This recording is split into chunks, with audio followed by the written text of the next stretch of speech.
Hello student, मैं नीतीश चौहान। आज आप लोगों के सामने क्लास 10th के फिजिक्स का एक टॉपिक लेके आया हूँ जिसका नाम है लाइट। आज हम लोग लाइट के बारे में पढ़ेंगे, ठीक है। और इसके बारे में जो भी बातें होगी इसको आप लोग नोट ज़रूर कीजिएगा, ठीक है। तो चलिए हम लोग बिना देरी किए चैप्टर को शुरू करते हैं। देखिए, हम लोग डे टू डे लाइफ में लाइट देखते हैं, बल्ब से निकलता है, सूर्य की रोशनी से है, दिन में है। तो लाइट आखिर होता क्या, व्हाट इज़ लाइट, ठीक है। तो लाइट के बारे में हम लोग 2-3 फैक्ट्स बारे में जानेंगे। व्हाट इज़ लाइट, क्या होता है लाइट। तो बेसिकली अगर लाइट के बारे में जाने तो पहला डेफिनेशन यही निकलेगा कि it is a form of energy. क्या है लाइट, एक एनर्जी का फॉर्म है, ठीक है। लाइट क्या है, it is a form of energy. दूसरा बात क्या निकलेगा कि विच काउजेज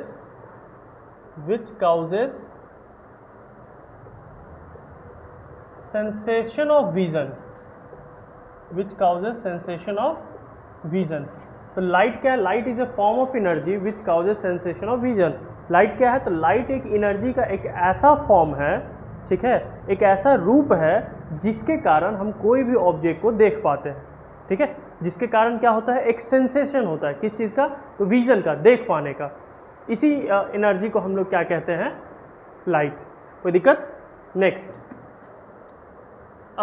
लाइट की अगर हम लोग बात करें तो ऑब्वियस है लाइट ट्रैवल करता है, तो लाइट ट्रैवल कुछ ना कुछ स्पीड से करता होगा, ठीक है। तो लाइट की स्पीड अगर हम लोग बात करें, speed of light in vacuum में लाइट की स्पीड 3 × 10⁸ मीटर पर सेकेंड। हम लोग थोड़ा सा शुरू से ही ये चीज़ पढ़ते आ रहे हैं, क्लास 8 में भी आप लोग पढ़े होंगे कि बेसिकली ये 3 चीज़ तो जरूर ही पढ़े होंगे। लाइट क्या है, एक एनर्जी का फॉर्म है, form of energy which causes sensation of vision, जिसके कारण हम लोग कोई भी ऑब्जेक्ट को देख पाते हैं। तीसरा चीज़ की स्पीड ऑफ लाइट क्या है वैक्यूम में, 3 × 10⁸ मीटर पर सेकेंड। इसमें एक नया चीज़ हम लोग क्या पढ़ेंगे कि light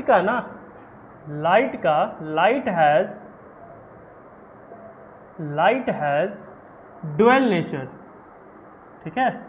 light has dual nature, दो नेचर होता है लाइट का, ठीक है। लाइट का क्या होता है, दो नेचर होता है, ठीक है। कौन कौन, पहला नेचर को हम लोग कहते हैं पार्टिकल नेचर। पहले नेचर को क्या कहते हैं हम लोग, पार्टिकल नेचर, ठीक है। दूसरे नेचर को हम लोग क्या कहते हैं, वेव नेचर। क्या कहते हैं, वेव नेचर। समझ में ये चीज़। तो हम लोग शुरू से देखें तो light is a form of energy, एक ऐसा एनर्जी का फॉर्म जिसके कारण हम लोग कोई भी ऑब्जेक्ट को देख पाते हैं। लाइट का स्पीड वैक्यूम में 3 × 10⁸ मीटर पर सेकेंड। लाइट का दो नेचर, ड्यूअल नेचर होता है, ठीक है। एक मतलब सामने से दिखाने वाला, एक पीठ के पीछे वाला, ठीक है, वही दो नेचर है इसका। तो दो नेचर क्या है, पार्टिकल नेचर और एक वेव नेचर। पार्टिकल नेचर क्यों कहते हैं, ठीक है। पार्टिकल नेचर हम लोग क्यों कहते हैं, क्योंकि लाइट जो है किससे बना हुआ है, पार्टिकल से बना हुआ है। किससे बना हुआ है, पार्टिकल से बना हुआ है, जिसको हम लोग क्या कहते हैं, फोटॉन्स कहते हैं। जिसको हम लोग क्या कहते हैं, फोटॉन्स। लाइट किससे बना हुआ है, पार्टिकल से बना हुआ है, जिसको हम लोग क्या कहते हैं, फोटॉन्स कहते हैं। क्या कहते हैं, फोटॉन्स कहते हैं। अच्छा, ये चीज़ और कि हम लोग कब कहेंगे कि लाइट पार्टिकल नेचर शो कर रहा है कि लाइट वेव नेचर शो कर रहा है, ठीक है। तो जब भी लाइट किसी ऑब्जेक्ट से टकराएगा तो वो पार्टिकल नेचर कहलाएगा। फिर से मेरा बात सुनिए ध्यान से, जब भी कोई ऑब्जेक्ट लाइट से टकराएगा तो वो कौन सा नेचर कहलाएगा, पार्टिकल नेचर। कौन सा नेचर, पार्टिकल नेचर। लेकिन जब भी लाइट के कारण कोई फेनोमेनन होगा, जैसे रेनबो का फॉर्मेशन, ट्विंकलिंग ऑफ स्टार्स, ये सब जब भी लाइट के कारण कोई फेनोमेनन होगा तब उस टाइम में लाइट वेव नेचर शो कर रहा होगा। समझ में आया ये चीज़, कौन सा नेचर, वेव नेचर। यही जब लाइट किसी ऑब्जेक्ट से टकराएगा तो उस टाइम में लाइट क्या शो कर रहा होगा, पार्टिकल नेचर। क्या शो कर रहा होगा, पार्टिकल नेचर, ठीक है। तो लाइट का दो नेचर होता है, particle nature, wave nature. Particle nature क्यों कहते हैं, क्योंकि लाइट जो है पार्टिकल से बना हुआ है, जिसको हम लोग फोटॉन्स कहते हैं, ठीक है। वेव नेचर, समझ में आया चीज़। वेव नेचर जब कोई नेचुरल फेनोमेनन दिखा रहा होगा जब लाइट वेव के फॉर्म में जाए, वेव के, ठीक है, इलेक्ट्रोमैग्नेटिक वेव के फॉर्म में। समझ में आया ये चीज़? कोई दिक्कत यहाँ तक में? ये पूरे लाइट के बारे में पूरा बायोडाटा। लाइट एक एनर्जी का फॉर्म है जिसके कारण हम लोग कोई भी चीज़ को देख पाते हैं। लाइट का स्पीड वैक्यूम में 3 × 10⁸ मीटर पर सेकेंड है। लाइट का ड्वेल नेचर होता है, दो नेचर होता है। पहला नेचर को हम लोग पार्टिकल नेचर कहते हैं। क्यों? क्योंकि लाइट पार्टिकल से बना हुआ है जिसको फोटॉन्स कहा जाता है। दूसरा नेचर होता है वेव नेचर, ठीक है। तो पार्टिकल कब? जब लाइट किसी ऑब्जेक्ट से टकराएगा तो वो पार्टिकल नेचर शो करेगा, और लाइट के कारण कोई नेचुरल फेनोमेनन होगा, ठीक है, जैसे डिस्पर्सन ऑफ लाइट, रेनबो का फॉर्मेशन, ये सब, तो वो वेव नेचर कहलाएगा। समझ में आया यहाँ तक? इसको नोट कीजिए जल्दी जल्दी जल्दी जल्दी नोट कीजिए या स्क्रीनशॉट लेते चलिए। नेक्स्ट हम लोग का टॉपिक है कि लाइट तो है, ठीक है। अच्छा, ये जो हम लोग चीज़ पर है ड्वेल नेचर, वेव नेचर और पार्टिकल नेचर, ये डिटेल में हम लोग को ना थोड़ा सा 12th में पढ़ना है। वेव ऑप्टिक्स और मतलब पार्टिकल ऑप्टिक्स वगैरह में हम लोग को ऑप्टिक्स चैप्टर में 12th में पढ़ाया जाएगा, ठीक है। अब हम लोग का जो नेक्स्ट टॉपिक है कि रिफ्लेक्शन ऑफ लाइट क्या होता है, what is reflection of light, ठीक है। नेक्स्ट टॉपिक क्या है हमारा? Reflection of light. तो इसको समझने, इसको भी हम लोग एक फ्लो चार्ट के द्वारा समझते हैं। रिफ्लेक्शन ऑफ लाइट क्या है? तो बेसिकली ये एक फेनोमेनन है। क्या है? फेनोमेनन है, ठीक है। रिफ्लेक्शन ऑफ लाइट क्या है? एक फेनोमेनन है, ठीक है। तो किस चीज़ का फेनोमेनन है? तो जब लाइट, व्हेन लाइट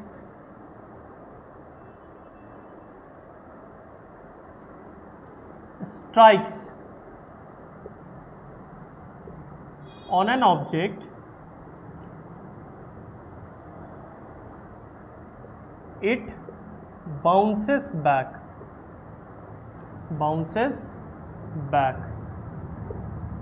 ठीक है। तो रिफ्लेक्शन ऑफ लाइट क्या है?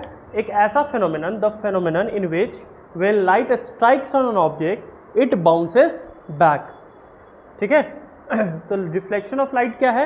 एक ऐसा फेनोमेनन है जिसमें लाइट किसी ऑब्जेक्ट से टकराता है तो वो बाउंस बैक होता है, वापस जिस रास्ते से गया है उसी रास्ते पे वापस आएगा, ठीक है, उसी डायरेक्शन में वापस आएगा। समझ में आया ये चीज़? रिफ्लेक्शन ऑफ लाइट क्या होता है? तो एक ऐसा फेनोमेनन जिसमें लाइट जो है जब किसी ऑब्जेक्ट से टकराएगा इट बाउंसेस बैक, वो अपने ही रास्ते वापस बाउंस बैक हो जाएगा। जैसे हम लोग थोड़ा सा इसको डायग्राम से समझें। ये कोई स्मूथ सरफेस है, यहाँ से एक लाइट आया, ठीक है, और इससे रिफ्लेक्ट होने के बाद ये बाउंस बैक हो गया। समझ में आया चीज़? और इन्हीं के बीच में होता है एक इमेजिनरी परपेंडिकुलर लाइन जिसको हम लोग क्या कहते हैं? नॉर्मल। इस रे को क्या कहते हैं हम लोग? रिफ्लेक्टेड रे, सॉरी रिफ्लेक्टेड नहीं, इस रे को हम लोग कहते हैं इंसिडेंट रे। इंसिडेंट रे क्या कहते हैं? Incident ray. और इसको हम लोग क्या कहते हैं? Reflected ray. इसको क्या कहते हैं? Reflected ray.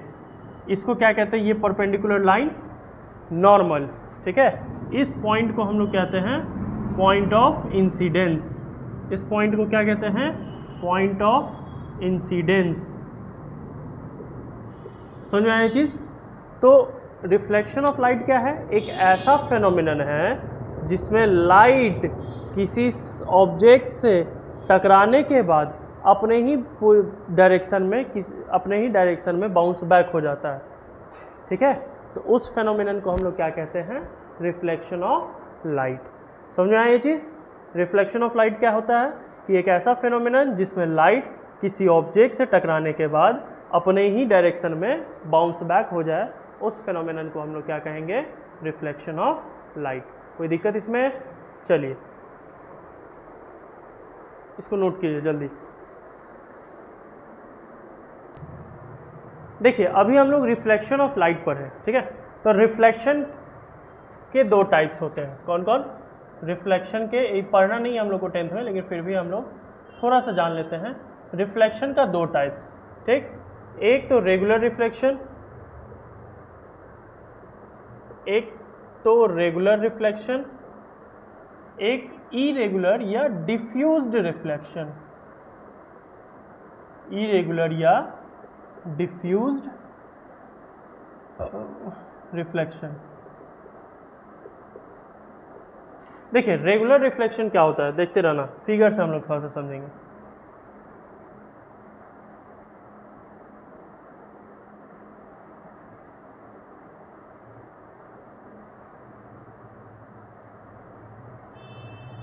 देखिए रेगुलर रिफ्लेक्शन होता है कि जब कोई लाइट किसी स्मूथ सरफेस से टकराता है तो टकराने के बाद एकदम पैरेलली रिफ्लेक्ट करेगा, ठीक है।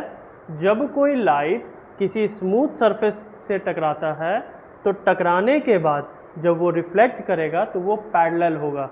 देखिए ये दोनों लाइन आपस में क्या है, रिफ्लेक्टेड लाइन पैरेलल, ठीक है। और ये चीज़ रेगुलर रिफ्लेक्शन हमको किस में देखने को मिलेगा, सिर्फ और सिर्फ स्मूथ सरफेस में। किस में, सिर्फ और सिर्फ स्मूथ सरफेस में। इरेगुलर ठीक इसका उल्टा, ठीक इसका उल्टा, ये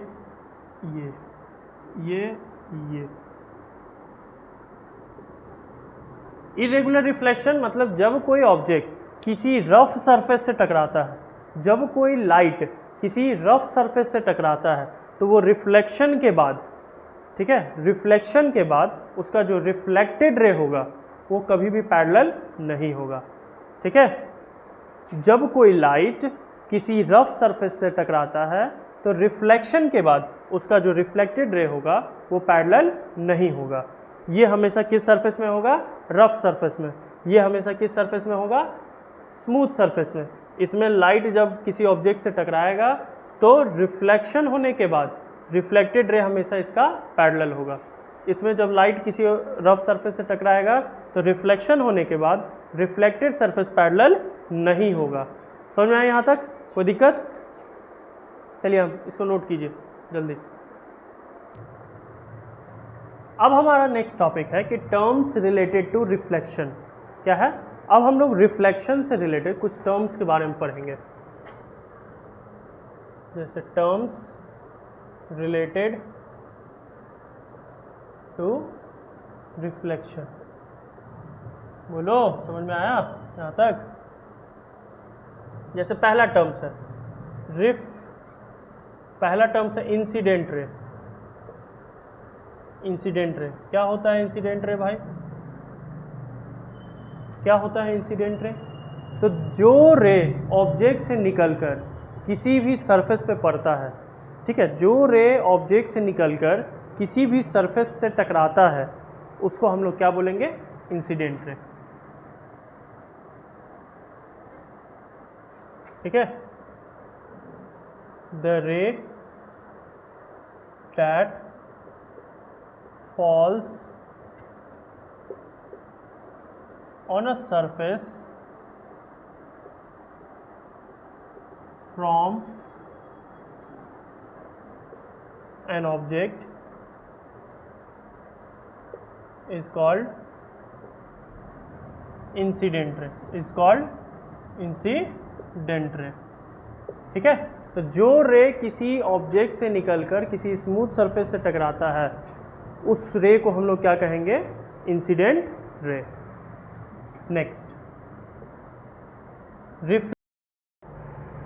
नेक्स्ट टर्म है हमारा रिफ्लेक्टेड रे। रिफ्लेक्टेड रे क्या होता है? तो द रे that bounces back after reflection, मतलब एक ऐसा रे जो रिफ्लेक्शन होने के बाद बाउंस बैक करे, ठीक है। एक ऐसा रे जो रिफ्लेक्शन होने के बाद बाउंस बैक करे, उस रे को हम लोग क्या कहेंगे? Reflected ray. थर्ड टर्म है हमारा नॉर्मल। थर्ड टर्म है हमारा नॉर्मल। तो नॉर्मल क्या है कि the imaginary perpendicular line, the imaginary perpendicular line between incident ray and normal between normal नहीं, रिफ्लेक्टेड रे।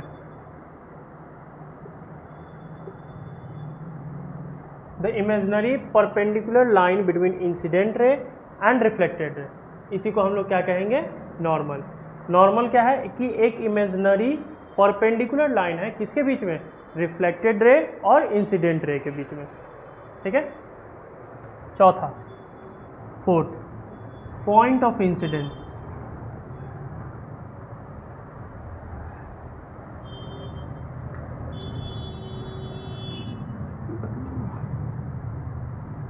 the point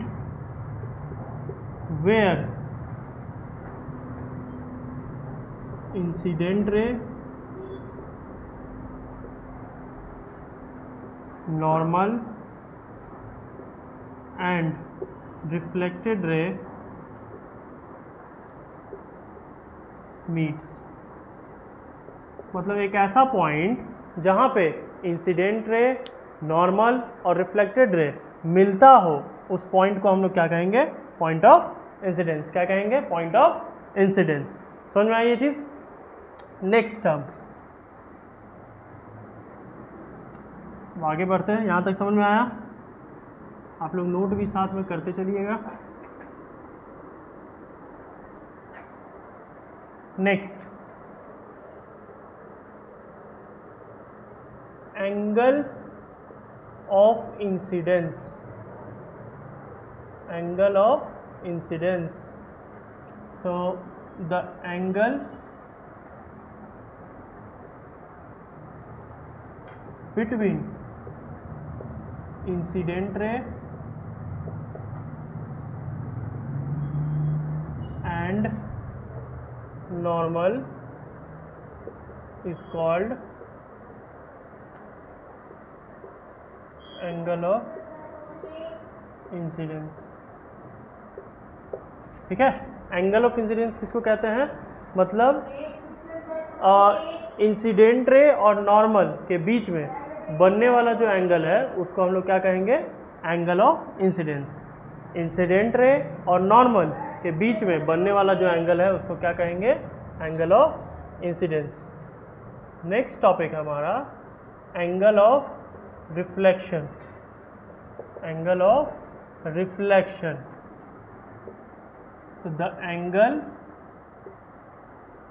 बिटवीन नॉर्मल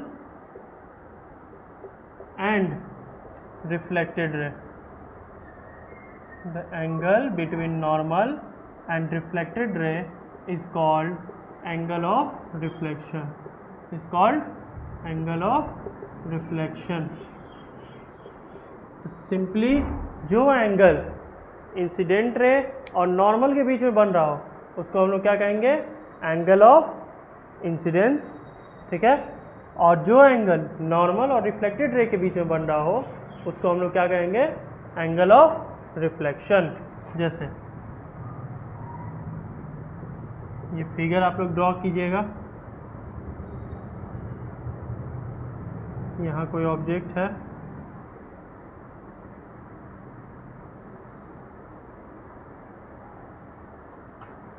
अब देखिए ऑब्जेक्ट से लाइट निकल रहा है, ये कौन सा रे, इंसिडेंट रे। कौन सा रे, इंसिडेंट रे। बीच में ऑब्जेक्ट से लाइट निकल रहा है और किसी सरफेस से टकरा के बाउंस बैक हो रहा है, ये कौन सा रे, reflected ray.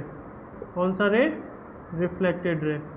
Reflected ray incident ray के बीच में एक परपेंडिकुलर इमेजिनरी लाइन, ये कौन सा लाइन, नॉर्मल। कौन सा line, normal. Incident ray, normal और रिफ्लेक्टेड रे एक पॉइंट पे आके मिल रहा है जिस पॉइंट को हम लोग क्या कहते हैं, पॉइंट ऑफ इंसिडेंस। क्या कहते हैं, point of incidence. Incident ray normal के बीच में बनने वाला एंगल, एंगल ऑफ इंसिडेंस। ठीक है, इंसिडेंट रे नॉर्मल के बीच में बनने वाला angle, angle of incidence. Normal और रिफ्लेक्टेड रे के बीच में बनने वाला angle, angle of reflection. Angle of reflection. समझ में आई ये चीज़, कोई दिक्कत इसमें?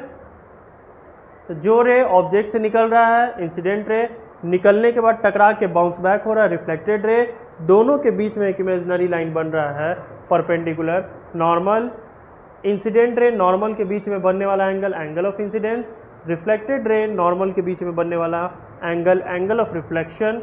तीनों लाइन एक पॉइंट पे आके मिल रहा है जिसको हम लोग कहेंगे पॉइंट ऑफ इंसिडेंस। कोई दिक्कत है यहाँ पे? समझ में आया चीज़, इसको नोट कीजिए। नेक्स्ट टॉपिक है लॉज ऑफ रिफ्लेक्शन, यानी रिफ्लेक्शन होने के लिए कुछ रूल्स रेगुलेशन तो होगा ही, ठीक है, कुछ लॉ होंगे, तो वो क्या लॉ है हम लोग देखेंगे। अब नेक्स्ट टॉपिक क्या है हमारा? Laws of reflection.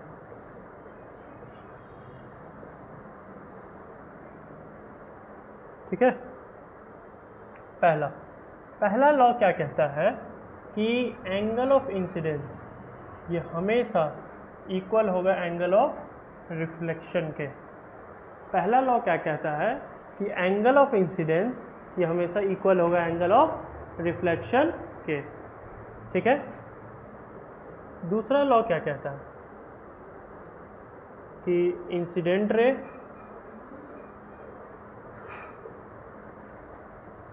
Normal and reflected ray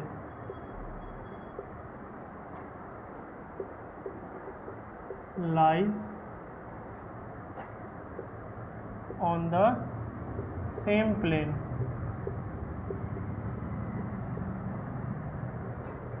incident ray normal reflected ray lies on the same plane, यानी कि यहाँ पे हम लोग को क्या देखने को मिल रहा है कि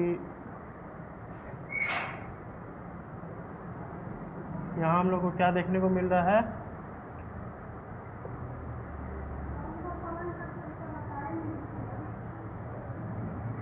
ये एंगल आई ये हमेशा इसके बराबर होगा। ठीक है, दूसरा चीज़ ये जो इंसिडेंट रे है नॉर्मल और रिफ्लेक्टेड रे ये देखो एक ही प्लेन पे लाई करेगा, एक ही प्लेन पे लाई करेगा। समझ में आई ये चीज़, कोई दिक्कत? यही लॉज ऑफ रिफ्लेक्शन था। ठीक है, इसको नोट कीजिए। नेक्स्ट टॉपिक है हमारा मिरर। मिरर क्या होता है? आप लोग डेली अपना थोपड़ा देखते होंगे, अपना मुंह देखते होंगे आईने में। ठीक है, तो आखिर ये आईना होता क्या है, मिरर होता क्या है? तो it is a smooth polished surface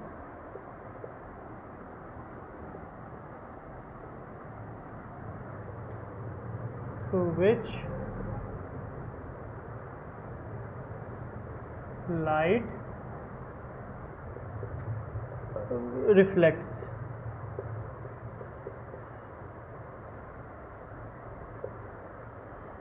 ठीक है, तो मिरर होता क्या है भाई? तो मिरर एक बहुत ही स्मूथ और पॉलिश्ड सरफेस है। पॉलिश मतलब एक साइड से पॉलिश्ड रहेगा वो, जिसके ऊपर से लाइट क्या होता है, रिफ्लेक्ट करता है। समझ में आई ये चीज़? मिरर क्या है? एक बहुत ही स्मूथ पॉलिश्ड सरफेस है थ्रू विच लाइट रिफ्लेक्ट्स, जहाँ पर से लाइट रिफ्लेक्ट करता है। अब मिरर के भी टाइप्स होते हैं।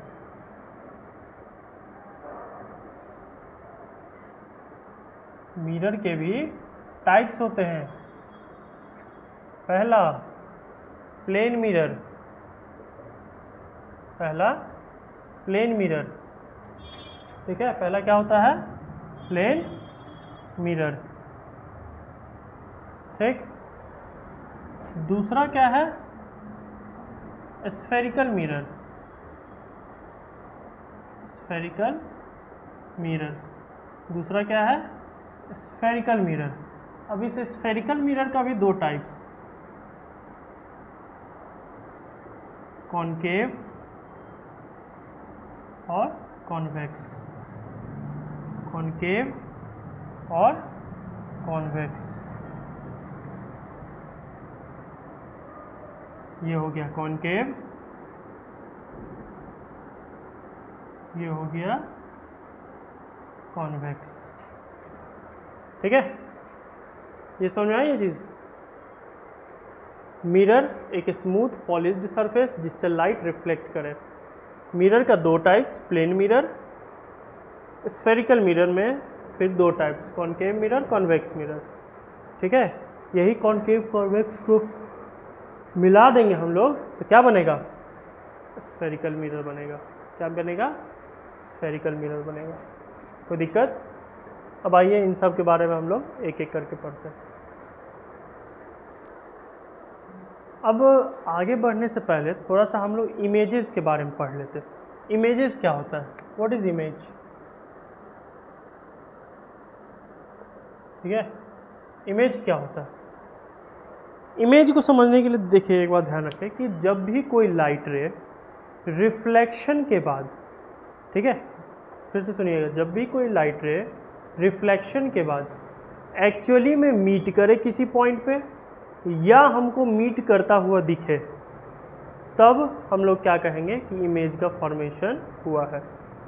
ठीक है, फिर से हम क्या बोल रहे हैं, ध्यान रखिए कि इमेज कब फॉर्म करेगा या इमेज किसको कहेंगे कि जब लाइट रे रिफ्लेक्शन के बाद एक्चुअली में किसी पॉइंट पे आके मीट करे या अपीयर टू मीट हो, मतलब दिखे हमको मिलते हुए, तब उसको हम लोग क्या कहेंगे कि वहाँ पे इमेज का फॉर्मेशन हो रहा है।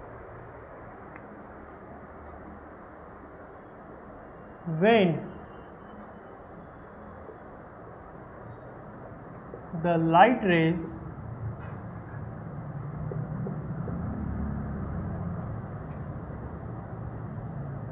meets or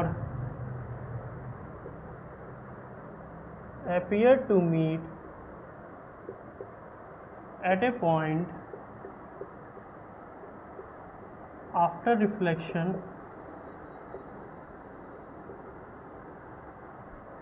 then it is said to be images formed.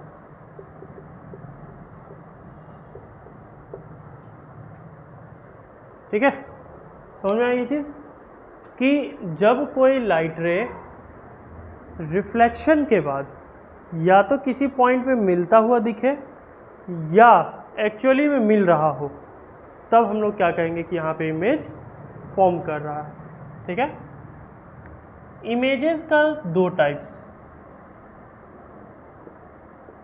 Real image,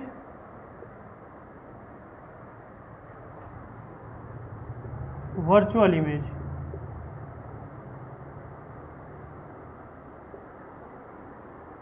ठीक है, रियल इमेज और वर्चुअल इमेज, इसको यहाँ तक नोट कीजिए आप लोग।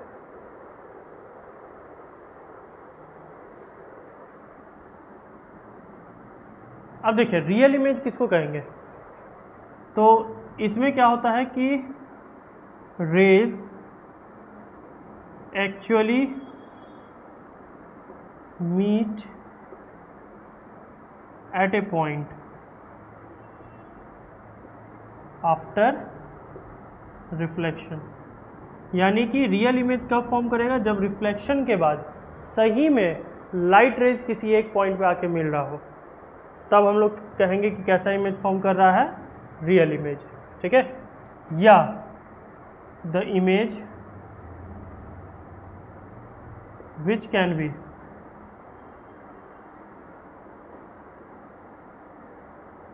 obtained on a screen is called real image। ठीक है, तो एक ऐसा इमेज जो रियली में रिफ्लेक्शन के बाद किसी पॉइंट पे आके मिल रहा हो तो उसको हम लोग रियल कहेंगे, या और एक डेफिनेशन क्या है कि एक ऐसा इमेज जो किसी स्क्रीन पे ऑब्टेन्ड हो रहा हो, तब वो कौन सा इमेज कहलाएगा, रियल इमेज। समझ में आया, इसको नोट कीजिए।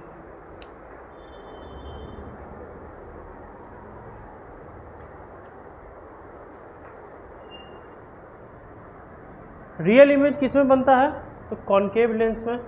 ठीक है, ठीक है, लेकिन वर्चुअल इमेज हमेशा किस में बनेगा, तुम्हारा प्लेन मिरर में भी और कॉन्वेक्स लेंस में भी।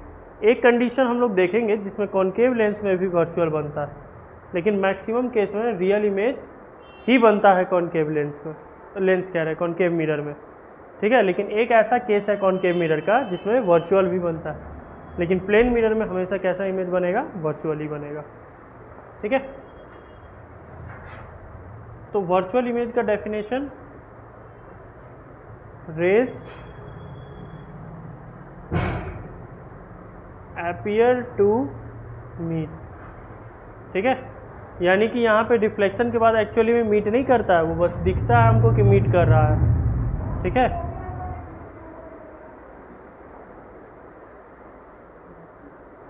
नेक्स्ट, यहाँ तक लिखिए इसको,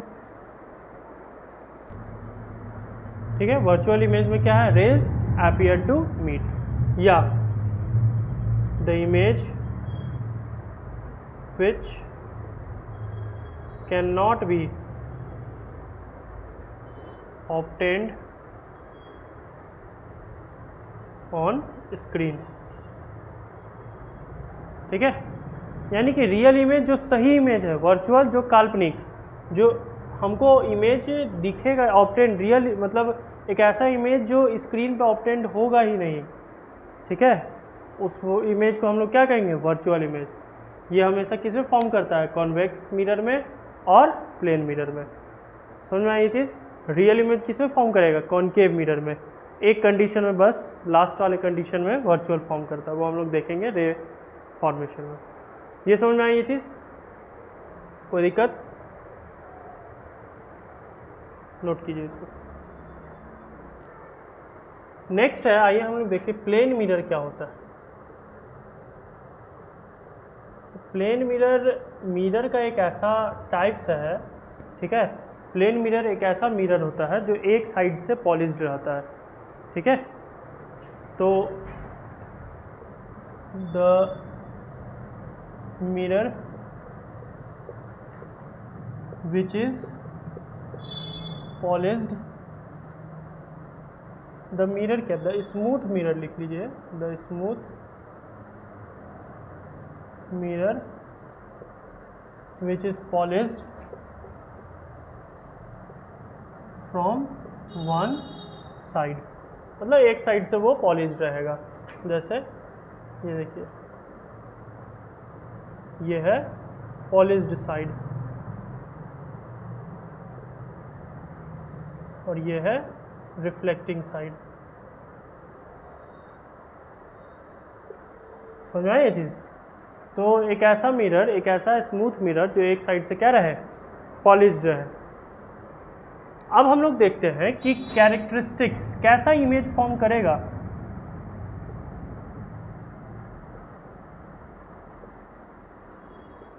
image formed by plane mirror, plane mirror के द्वारा कैसा इमेज फॉर्म करेगा, ठीक है। तो पहला कैरेक्टरिस्टिक अभी कुछ देर पहले हम देखे थे कि प्लेन मिरर में इमेज कैसा होगा, तो इमेज इज वर्चुअल, यानी कि काल्पनिक होगा,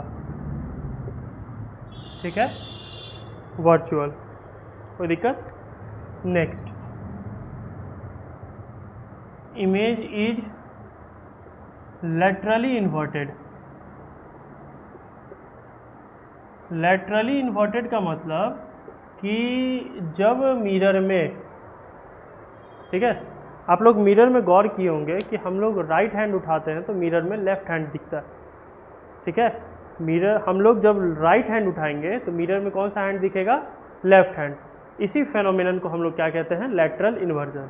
तो लैटरल इन्वर्जन क्या है, एक ऐसा फेनोमेनन है जिसमें राइट साइड लेफ्ट साइड दिखता है हम लोग को मिरर में, ठीक है। इसी कारण से जो एम्बुलेंस है वो उल्टा लिखा हुआ रहता है, लैटरली इन्वर्टेड रहता है, ताकि वो सामने वाले को मिरर में सीधा दिखे, ठीक है। इमेज कैसा होता है, लैटरली इन्वर्टेड। तीसरा, height of image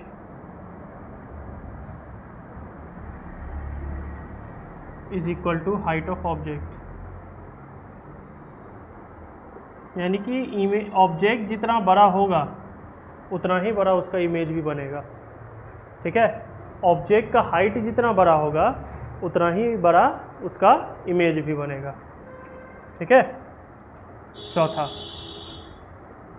distance of object from mirror is equal to distance of image from mirror. यानी कि ऑब्जेक्ट जितने दूरी पर खड़ा रहेगा मिरर से, इमेज भी उतने ही दूरी पर खड़ा रहेगा। यानी ऑब्जेक्ट अगर 5 मीटर की दूरी पर है तो उस ऑब्जेक्ट का जो इमेज बनेगा मिरर में वो भी कितने ही मीटर पे बनेगा, 5 ही मीटर पे बनेगा। समझ में आई ये चीज़? कोई दिक्कत? नोट कीजिए इसको।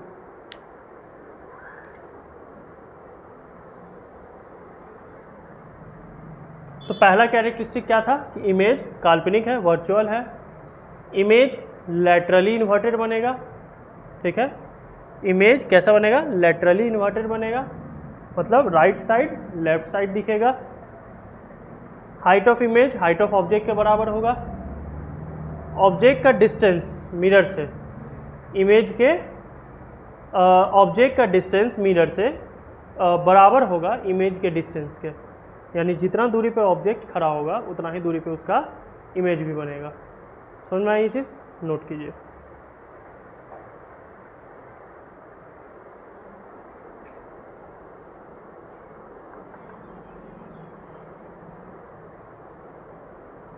कोई दिक्कत यहाँ तक में?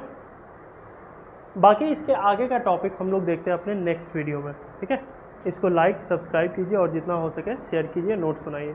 यहाँ तक में अगर आपको अच्छा लगा होगा, समझ में आया होगा, तो ज़रूर आप लोग कमेंट करके बताइए। ठीक है, और बाकी का इसका नेक्स्ट पार्ट हम लोग नेक्स्ट वीडियो में देखते हैं।